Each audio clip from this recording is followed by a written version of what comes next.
Morning, ladies and gentlemen, I'm meadsy69. Welcome back to the channel and happy Saturday. Hope you all have a fantastic weekend. Now, today we are looking at the Object 260. Yes, it is in the store for 20,000 gold or 25,000 gold if you want to buy the camo. Now, with the 25,000 gold bundle, you do also get the camouflage, full equipment, and you get 5 mystery boxes as well. So it is a little bit steep in my opinion, 25k, but you know, if you don't want the camo, you're going to purchase it for 20,000 gold. Standard price, to be honest. It is the standard price, so there is no really, it's not worth it, it is worth it. It's totally up to you. 20k gold is the standard price for a tier 10 tank. Sometimes you get the odd one like the 121B for 15k, but this, I love this tank. The more I play this, the more I like it. Now, I actually asked Fizzy to try and get me some footage because I was at work, didn't have time to play, but yeah, he gave up because he didn't like the tank. I love it. I really do love the tank. Hit point 2,400, armor, the turret is 265 millimeters, so a very strong turret, and your hull is 110, so not bad armor wise. DPM 2,993, pretty good DPM for a heavy tank, a Russian heavy tank at that. Reload 8.4 seconds, so a nice reload on that. 260 penetration on your APCR, 312 on your heat, and 68 on your HE. But of course, you can get that up even more if you run it with calibrated shells, which we're going to put here, and then your penetration goes to 343 on your heat and 273. So it's totally really up to you. I run it with the rammer, to be honest, because I like DPM. I love DPM, and with this tank, it's quite quick as well. So it's average damage is 420 on your APCR, 360 on your heat, and 500 on your HE.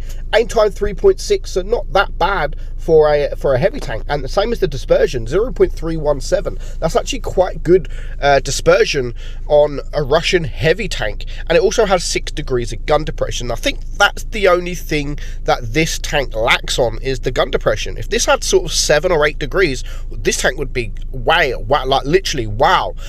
So it is balanced, mainly because of the gun depression and the armor. The armor's okay, the turret is okay, but there is a lot of weak points on that turret. And of course, it goes 47 kilometers per hour as well, which is very, very nice speed. So we're going to watch a clanmate of mine here. Fuji is the best. No, Meadsy is the best. Yoda, his name is Yoda, not the Yoda Jedi Master, another Yoda in our clan. So he kindly went and got footage for me. I do have my own footage. I found a little bit of time, so I went and played it for a few battles, and I had a pretty solid game, but I do mess up in this game. But we are going to show you, because we don't want to just show you overpowered games. We want to show you messed up games as well, so you can learn from that. So he's gone to this Himmelsdorf here, nice position, and as I said, if you can go hold down, you can get those bounces. And I had a battle where I had tanks all around me. Literally, I couldn't move because I had 3 or 4 tanks around me and they were all bouncing. Of course, I didn't survive it, but I managed to bounce quite a few and I stayed alive for quite a while. So he's just sitting in this position here. That was a very troll bounce on the K91. So he's just being patient here. There's tanks to shoot from the left, and of course there is tanks to shoot from the right. Now, because of that reload, especially when you are using adrenaline, you can get that reload down to 7 seconds, 7.5 seconds. For a heavy tank, that is pretty solid if you ask me. 7 seconds, 7.5 seconds for a heavy tank, yes please. So he's performing pretty well at the moment. He's getting a bit of damage, but there is going to be a time where he has to move, and that time is coming soon because he's not got that many shots. Now, this is what I mean about the gun depression.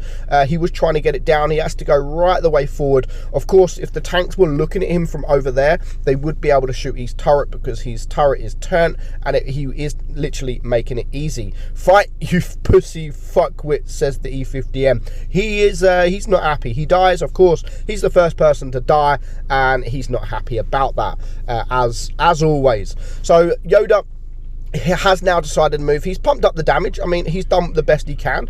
There's no point in him moving if he was getting shots at. And I always say that if you've got shots, then whilst you're in cover, whether you're across the map or if you're in close combat, don't move. There's no reason for you to move if you have those shots. So as you can see, Yoda here, or should we call him Fugit, is the best. 3k damage now, and now he's just going to come face off with a mouse. Of course, there is the Kranvargen there and the WZ that is flanking around, so they do need to take care of this Motion. He does kill the grill, but he brings the Motion down to a one shot. And I was thinking, like, why doesn't he push the Motion here? Because he has him on the reload. But very nice notice in there from the Kranvargen. So he noticed the Kranvargen was pushing, so he just backs up. Now this tank in reverse is actually really quick, really quick, and probably one of the best things about the tank. You can get out of harm's way very quickly because of that reverse. I'm not quite sure on the speed of the reverse. I will check that after this battle. But the enemy actually did a pretty good job. The E50M is still raging so hard in the chat because he's not happy. He's not happy even though they win the game. But well played, Yoda. 5.5k damage, and he gets a first class. Nice amount of credits, 195,000 credits. And I'm surprised that's not an ace. It's not too difficult to ace this tank because actually not too many people play the tank. So in reverse, it goes 20 kilometers an hour. So nice speed there for going in reverse. So next up, this is my battle, and I do mess up, and we're going to talk about the battle in general. So I'm going to talk about what I do, and that's what I usually try and do in these videos. I try and explain what I'm doing and why I'm doing it, or what I should have done. And if any of you watch my OP replays, like big damage games, I don't just commentate on those replays. I actually try and explain why they are doing the things that they're doing to help you guys out. So whenever you see the OP replays or the Hold My Beer or anything like that, be sure to do check them out, because these are all overpowered games, 8,000 damage plus. And I don't just sit there and talk about the damage they do. I talk about positioning and when they should move, and even I do talk about if they mess up and what they should have done instead. But here on Falls Creek, I looked at the enemy lineup. I know they've got 3 medium tanks. We've only got 2. So the first thing I wanted to do was rush C. I was hoping my medium tanks would actually come this way as well. And that is one strat that you could do on this map. If the enemy team has more medium tanks than you, don't try and go the medium route, because as you can see, our mediums have just been outnumbered, completely outnumbered. So what you normally do to counter that is everyone rush C. Or you could do it the other way, where your heavies go to A, but it's going to take you a lot longer for your heavies to get to A than it is for your medium tanks to get to C. So it is a shame. And I do like a good rush strat. I love a good rush strat. When we was playing tournaments in GNA, and I'm the leader, I'm the cooler, my favourite strat is literally, like, come on guys, there is no strat, let's just rush them. Don't stop, focus the same tank, everyone focus the same tank and just rush them. And if we would have focused, if we would have all rushed C, we would have caught this Object 263 off guard, we would have took him out, our medium tanks wouldn't have been dead, and it would have been a completely different outcome, because as you can see, their heavies actually decided to go A as well. Now this Motion isn't hiding too well at the moment. We've managed to whittle him down to just 28 hit points, and because he's going to take forever loading, we do manage to take him out. Now my main target at the moment now is this Object 263, who is a one shot, and he's been alive a lot longer than he should have been alive. But I do actually mess up this shot. I take a bit of hit points as well, which I didn't need, but I messed up there. I really did mess up. That was not a good trade. If I would have taken him out, then yes, that would have been a good trade, but that was not a good trade at all. So we're just going to wait. There goes the Object 263 on our team, and the enemy have now got it down to just a 3 versus 5. So we've got our work cut out now. Finally, I do take out that Object 263. Now I know that there are 2 heavies there, so because there's 2 heavies there, I know that this T-54 is on his own, and he is going to take out our chieftain. So I want to just sit here. I wanted to wait until I thought he was going to rush around and just stay here, but he's a little bit smarter than that, and he's just hiding. So what I want to do now, I really wanted to reset my camo, because the worst thing I want to do right now is cross here and get a shot from this this E100, and that's why I turned my turret, just so if he does aim at me, it makes it a little bit more difficult for him to be able to shoot me. That's why I turned my turret there. So this guy is now our main target. He's the medium, he's the fast tank, and he's the one with the DPM, so I have to go for him. And yes, I might take a shot. That was a nice shot there actually from the T62A. Did I say a T54 earlier? I meant a T62A, but unfortunately, because of his speed, he does get around, and by the time I get up there, the other tanks are around this area. So that, again, that was very unfortunate, but I had to do it. I had to take care, because I know that our E100 missed his shot, or he just tracked him, so he's on a reload, so I had to take out that T62A. Now, this AMX-50B is a one-shot, and he is reloading, but I'm thinking now, maybe he's reloaded. I'd rather the E100 go, and now he's just taken his shot. I did go out and try and get him, but our E100 took him out.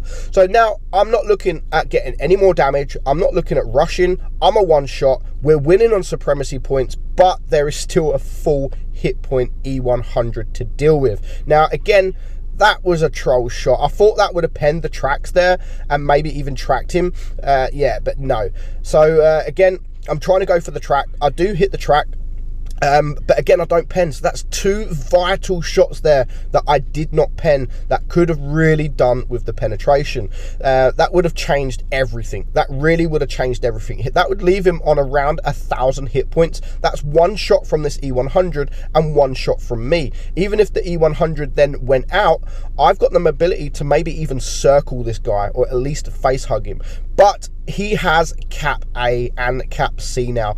I don't want to sit in front of him. There's no good me sitting in front of him with the E100. So yes, I'm wasting valuable time here, but this is the only option I have. I could have gone to B, but I think even with me getting B, the enemy's still going to have more supremacy points because they have the two caps. So at this point, I have to rush. I've got no choice but to rush. And of course, with the mobility of the tank, I am able to get around. Now, I was hoping that the E100 would actually even try and bait a shot or just come out. Just come out. Did that E100 just shoot there? I'm not quite sure, but I'm like literally praying, like, guy, come out. But too late. Too late. That is heartbreaking when you get the kill right as they hit 1,000 supremacy points, and it is an unfortunate loss. At least we ended on an ammo rack. At least we killed everything, so we didn't waste any damage. It is a loss, but you know, we tried our best. A few mistakes there, but you know, I knew what those mistakes were straight away. I took too many shots. 2 shots there on the E100 that I didn't pen. Very troll. The second shot was my fault. I knew I wasn't going to pen that. And of course, earlier in the battle with the Object 263, that traded shot that I didn't need to do. But in the long run, we still get our mastery badge, 5.2k damage. We got 670 supremacy points because I caught that base on my own.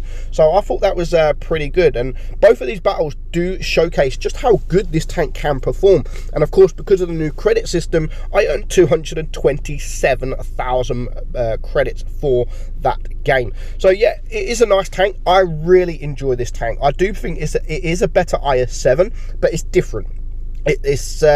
I would prefer to play this than the IS-7 all day long, but that is my personal opinion. A lot of people will prefer the IS-7. The IS-7 is still a great tank, especially now it's been buffed with the new PBR file and the new armor sort of. It's very, very troll, but yeah, it's a good option. If you've got a spare 20k gold, you are getting a nice tank. But honestly, I would wait for it to go down. You know, you've got the Christmas fair, the auction coming up soon. Will this be in there? Who knows? Who knows? So I would honestly wait right now.